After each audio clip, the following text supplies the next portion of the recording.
Sejam bem-vindos a mais um espaço de conversas sobre livros, e é tão bom conversar com amigos sobre livros. Carlos Coxinho, obrigado, amigo, por estares cá. Obrigado. Tratamento por tu novamente. Prometeste-nos, voltares cá, com um livro de contos. Chama-se Corações com Alma. Porquê este título? Bom, esse título surgiu numa conversa até lá em casa, porque normalmente para se ter um título pouco chamativo, não é? E surgiu Corações com Alma porque a ideia que está escrita aí é que as pessoas têm um coração físico, não é? Que lhes permite viver, mas no entanto depois têm também uma alma, não é? Que é preciso, no fundo, alimentar com várias coisas, e por isso eu acho que os homens e as mulheres têm um coração e uma alma que no fundo estão interligadas, não é? Oh, Carlos, o livro começa com um poema dedicado a um mineiro. Porquê esta escolha? Sim, porque acho que é uma profissão difícil. Sim. E acho que é uma espécie de uma metáfora em que esses contos vão um pouco escarafunchar na alma das pessoas, não é? Eu fui à procura do mais fundo possível de algumas coisas, alguns sentimentos bons, não é? E às vezes há outros sentimentos menos bons, e fico muito, digamos, preocupado porque esse livro está com uma atualidade enorme. Medonha mesmo. Sim. Pronto, e há 2-3 semanas que as pessoas que já o leram dizem, bem, até fico preocupado como é que tu consegues ter escrito ou conseguiste escrever, e o que eu digo é muito simples. Isto são temas sempre recorrentes na vida das pessoas, seja no século XXI, seja no século XX, no século XIX. E onde é que te inspiraste? São 14 ou 15 contos? Sim. 14, 15? Sim. Por aí? Onde é que inspiração? É nas pessoas, na alma, não é? Sim. E eu acho que a inspiração está praticamente em todo lado.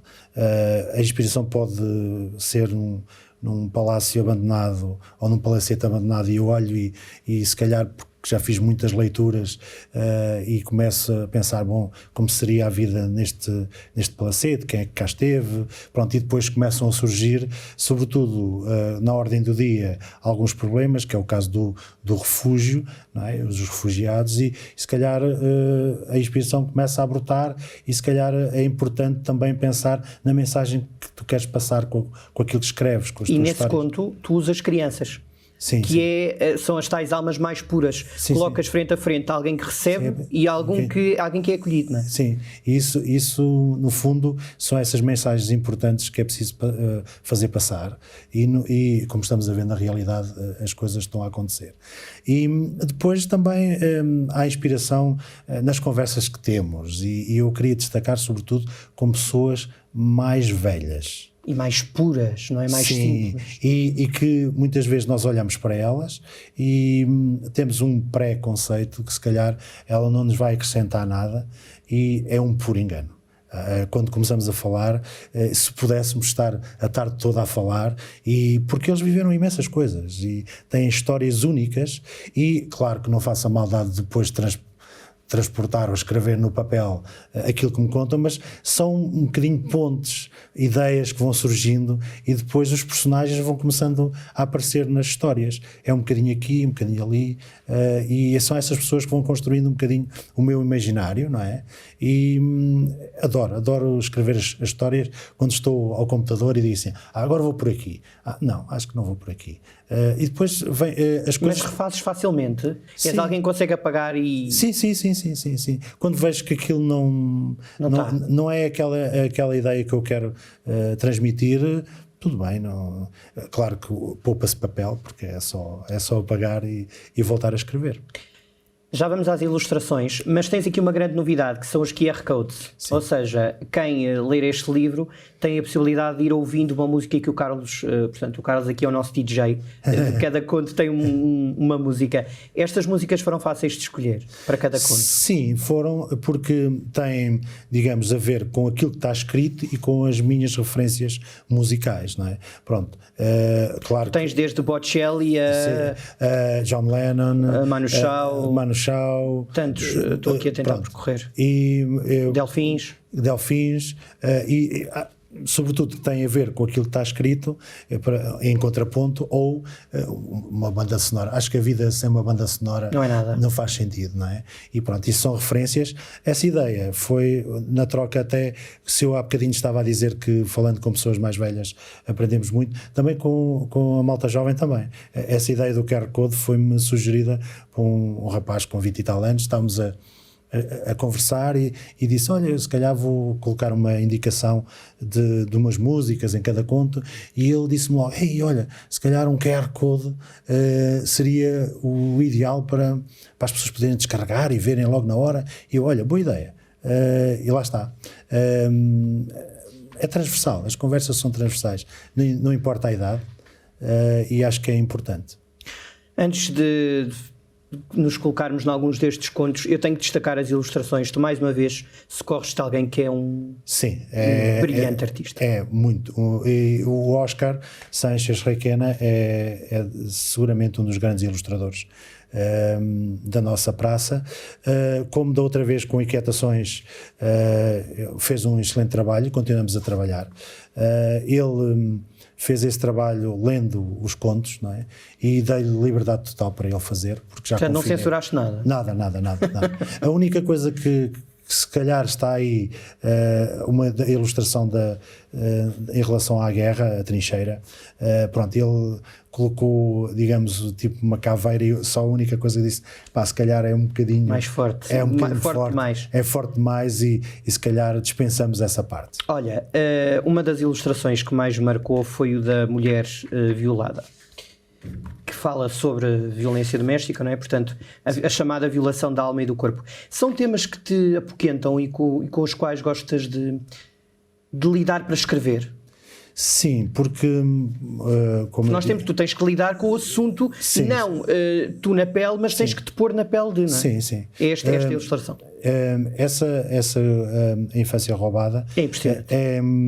É um bocadinho uma história que não vou dizer que é verídica, não é? Mas é a história de muita gente. Muita gente. E isso incomoda-me imenso, porque acho que há vários tipos de crime, mas esse é seguramente de uma barbaridade total e digamos que não aceitável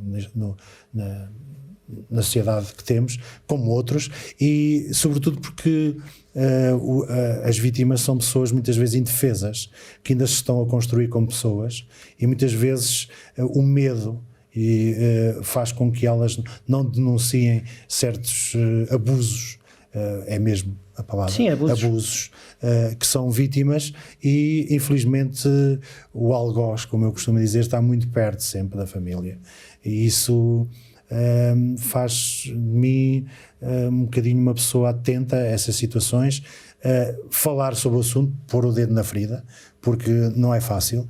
No entanto, sempre os meus contos têm sempre, digamos, depois uma saída, uma possível saída. Tem sim, e eu acho que é importante também, acontecem-nos coisas às vezes não muito boas na vida, no entanto, haver sempre uma hipótese, uma esperança de que as coisas poderão de alguma maneira mudar. E nesse conto bastou alguém dar a mão a essa personagem e tentar resgatá-la no fundo do poço que estava. Tu dizes que, contando todos os segundos, todos os minutos que me separam da felicidade de ser amada, por alguém que merece este meu corpo violentado, fazendo-o vibrar no sublime desejo do amor. Há outro tema que tu volta vais buscar, que é o tema da guerra. E aqui o poema chama-se Na Trincheira. E a certa altura, naquele conto, tu dizes que colocas no soldado um sentimento nostálgico, primeiro, daquilo da minha experiência de leitor, e depois coloca-lo com aquele medo de que, quando isto tudo acabar, vou ser só memória, vou ser só mais um que veio para cá. Sim. Normalmente, e o que nós estamos a ver numa guerra, primeiro, acho que a guerra não é solução para nada. Eu sempre pensei isso e vou continuar a pensar, independentemente dos cenários onde elas ocorrem, que é importante dizer isto. Depois, os carne para canhão é o soldado, não é? E eu acho que é uma hipocrisia enorme nós termos aquelas estátuas do soldado desconhecido, não é? Primeiro só o nome? Sim, soldado desconhecido, só o nome fala por si. E depois, no fundo, era de evitar que houvesse essas estátuas, não é? Pronto. E depois todos aqueles que servem a sua pátria, não é?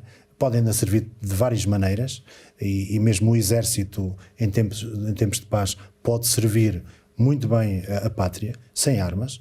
Tivemos o exemplo do Covid, que foi um excelente exemplo, como é que é possível organizar a vacinação num país, e nós estávamos em tempo de guerra, não é?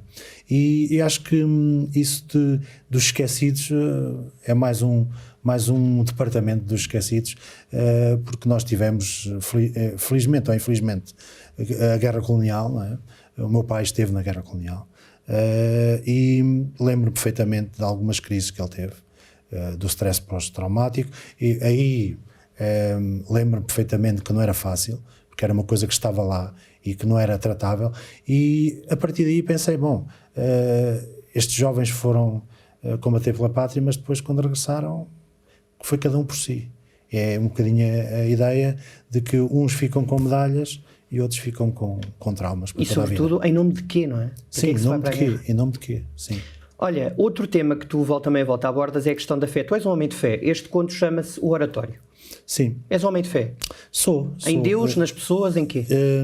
Eu, sobretudo, tenho fé na bondade das pessoas. E depois dizem, mas praticas, não praticas? Eu acho que isso não vem para o caso. Acho que as pessoas devem praticar a bondade, tentar praticar o máximo da bondade, e se depois praticam, se têm cerimonial de ir à missa, não ir, pronto. Agora, que há uma divindade, chamem-lhe o que quiserem, que gera um pouco isto, e que eu acredito que nós, influenciando os outros, no amor, na bondade, estamos do lado de Deus, não é? Agora, quando praticamos a maldade, não estamos. E a igreja, e os templos, as igrejas inspiram-te. Eu sei que tu és sim. frequentador de um dos sítios que me diz muito, que é o meu convento, São Francisco, em Orgens. Sim.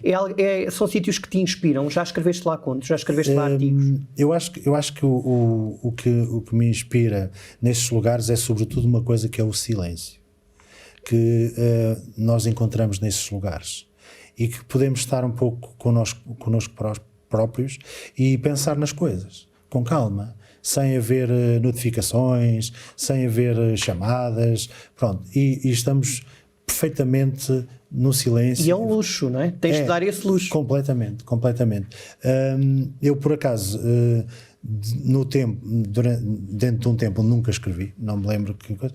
Já tive algumas ideias, é verdade, mas, por exemplo, eu tenho um sítio que é o meu escritório, chamo-lhe o escritório, que é a céu aberto, é perto do sítio onde trabalho, e muitas vezes levo alguma coisa para comer e escrevo lá. Porquê? Porque também é um sítio onde o silêncio impera, e nem sequer há rede de telemóvel, e por isso é pacífico estar ali uma hora e meia.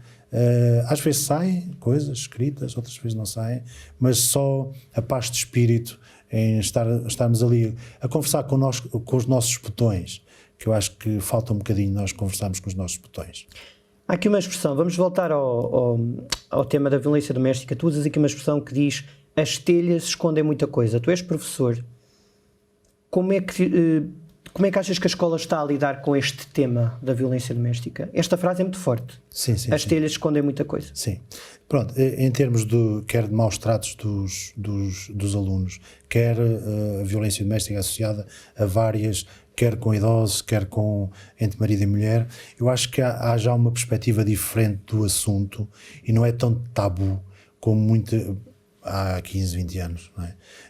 Porque as pessoas estão alerta, sobretudo quando há nodas negras, quando por acaso há alguns comportamentos menos equilibrados dos alunos. Eu acho que as pessoas estão atentas, e não há que ter medo, porque se as coisas depois acontecem, eu, por exemplo, quando tenho, digamos, algumas certezas sobre algum tipo de abuso, maltrato, ou estarem envolvidos em violência doméstica, eu sinalizo as coisas, sempre. E é importante os escritores nos livros também sinalizarem? Sim. Em letra? Sim, em letra. E, sobretudo, dar força às vítimas, não é? de forma a que elas tenham a ideia de que podem recomeçar. É sempre possível recomeçar. E as pessoas muitas vezes não acreditam nisso. Cada caso será um caso, mas, no entanto, há que informar dos apoios que existem. Sei que ainda há muita coisa para fazer, que muitas vezes os agressores são premiados um bocadinho, não é? No entanto, não temos que desistir, porque acho que isso é um crime imperdoável. Quem é esta Mariazinha Guardiã da Serra? Inspiraste em quem? Olha, essa história é muito, muito interessante. Ela existe. Existe. Existe. Foi seguramente depois dos incêndios de 2017, salvo eu, em 2018, eu ia a caminho do trabalho, ali na Penoita. Ela ia com uma capuchinha, exatamente como está aqui, sim, com um braçado de lenha, não é? E quando passei, eram por volta para 8h20, uma coisa assim, vejo aquela silhueta e disse: epá, vais ser a minha... Não, está aqui uma história que eu vou ter que contar. Pronto, claro que isso depois, isso é a personagem, ela existe, continuo a dizer, no entanto, nunca falei com ela. Como eu fiz voluntariado quando foi dos incêndios em 2017, quer em Vozela, quer em Oliveira de Frades, conheci muitas situações em que toda a gente perdeu coisas, desde os animais, um bocadinho os relatos que eu vivi no terreno estão um bocadinho ali escritos nas irmãs. As irmãs também é um relato, e elas também existem ainda. Também, as irmãs também existem, sim. E pronto, aquela fragilidade aparente daquelas guerreiras inspirou-me a escrever, porque apesar de terem perdido tudo, ainda tinham tenacidade e resiliência para recomeçar novamente a fazer as coisas de base, não é? Recomeçar. De base, sim. Há uma história que não está escrita. Uma das irmãs, quando alguém chegou lá e perguntou o que é que elas precisavam, com tudo ardido à volta e com uma das casas de apoio à agricultura ardida, a única coisa que ela disse foi: precisava era de uma pasta de dentes, que eu ainda não tive tempo de ir comprá-la. Só isso. Quem é a Rosinda Forneira? Também tens aqui outra. A Rosinda do Nosso Chão. Que é outro conto daqueles imperdíveis. Pronto, esse está relacionado com a barragem da Aguieira. Muito bem. Pronto, e esse conto surgiu depois de uma reportagem que passou na SIC, em que contava a história, como é que aconteceu a construção da barragem, aqueles que foram prejudicados, aqueles que foram indenizados e depois foram obrigados a ir viver para um sítio que não lhes dizia nada, e pronto, lá está. Depois a Rosinda Forneira, há muitas Rosindas Forneiras, até há a Padeira de Algesbarrota, no fundo há muitas personagens transversais às minhas histórias, que eu depois tiro um bocadinho aqui e ali e vou construindo as personagens. O livro termina com um fim, mas eu enquanto leitor fico sempre com a sensação que estes contos estão por acabar. É verdade ou não? Deixa-se sempre espaço à imaginação. Sim. Acho que é importante, é como no teatro. No teatro, os contos são um bocadinho também como o teatro. Tem os personagens, tem um enredo que faz com que as pessoas se liguem, não é? De uma forma rápida, curta, não é? À história, e depois tem a mensagem ou a dita moralidade, mas depois deixa, digamos, a porta aberta para... eu, por acaso, em relação à Mariazinha... Mariazinha é épica. A Mariazinha, foi engraçado que o meu médico de família disse-me: esse conto acho que ainda ficou muita coisa por dizer. Porquê? Porque dizia ele que atendia muitas Mariazinhas. Tantas Mariazinhas, e que aquela personagem, apesar de ser ficção, materializava-se em muitas das utentes que ele atendia. Achei piada. E eu achei piada também, para além da ilustração, arranjares aqui espaço para os vegetarianos. Ora bem, porquê, Carlos? Porquê que meteste por aí? Pronto, eu não sou vegetariano, Mas já tentaste ser? Ainda não. Pronto, mas é uma pequena provocação. Todos nós temos uma grande amiga que é a Ané. Sim. E a Ané vai perdoar esta provocação do Carlos. Mas porquê este... Não, porque acho que no fundo... nada contra, acho que as pessoas têm que fazer as suas opções, Acho que é importante, só que depois é preciso também ver que o nosso tipo de alimentação, ao optarmos por essa via, temos de estar atentos aos desequilíbrios que vão sendo provocados nas outras partes do planeta, não é? Estamos a falar da quinoa, a quinoa que era produzida e é produzida na Bolívia, os agricultores agora já não a podem comer, fazia parte da dieta alimentar deles, já não podem comer porque o preço disparou de tal maneira e eles já não produzem-na, mas não a podem comer. E depois há vários cereais, os superalimentos, que estão a ser introduzidos na nossa dieta ocidental e que depois vão desequilibrando nos outros pontos do mundo, não é? Claro, e depois a lei do mercado faz com que os preços subam de tal maneira e isso não é muito bom também. Quando nós pensamos que estamos a fazer bem para nós próprios, mas também é um certo arte de egoísmo, não é? Que no fundo temos que ver para além do nosso umbigo e ver o que é que nós estamos a provocar noutros sítios, não é? Agora, portanto, basicamente este conto diz que nem tanto ao mar, nem tanto à terra. É esse o propósito. E a Né vai perdoar. Ora bem, mas tirando ou até incluindo este poema dos vegetarianos, ou dedicado a eles, estes contos falam de gente. Como é que tu apreendes? Já me disseste que vais ouvindo, gostas muito de estar com pessoas mais velhas, porque tu tens que lhes aprender a alma, porque há aqui muita coisa da alma deles. Sim. Como é que isto são tardes, falas com muita gente, como é que isto... Eu por acaso fiz a apresentação do Corações com Alma em fevereiro, na minha terra de adoção, porque eu nasci no estrangeiro, e levava também tudo alinhavado para falar, e depois comecei a ver a chegar o público para a apresentação e quando dou conta entra a Universidade Sénior lá de Penamacor, não é? Pessoas com 60, 70 e respondendo à tua pergunta, o que aconteceu é que eu disse, olha, estou aqui, dedico este livro às pessoas e a algumas personagens que eu convivi na minha infância, e essas pessoas, todas elas conheciam melhor essas personagens do que eu, não é? Por maioria da razão, certo? Sem dúvida. E começaram a falar dessas personagens e eu calei-me. E a apresentação estava feita. Não, e deixei as pessoas falar. E claro que depois tomei notas de várias histórias quando alguém... as tais Mariazinhas, dizem, olha, eu sou a mais velha que estou aqui. E uma do canto disse, não, calma aí, sou eu. Pronto. E depois começaram a surgir as histórias da Rua do Chocalheiro, depois o Tonho da Aldeia, e todas elas tinham tido uma história, pronto, e é aí que no fundo nós vamos buscar as várias coisas que depois nos inspiram para escrever.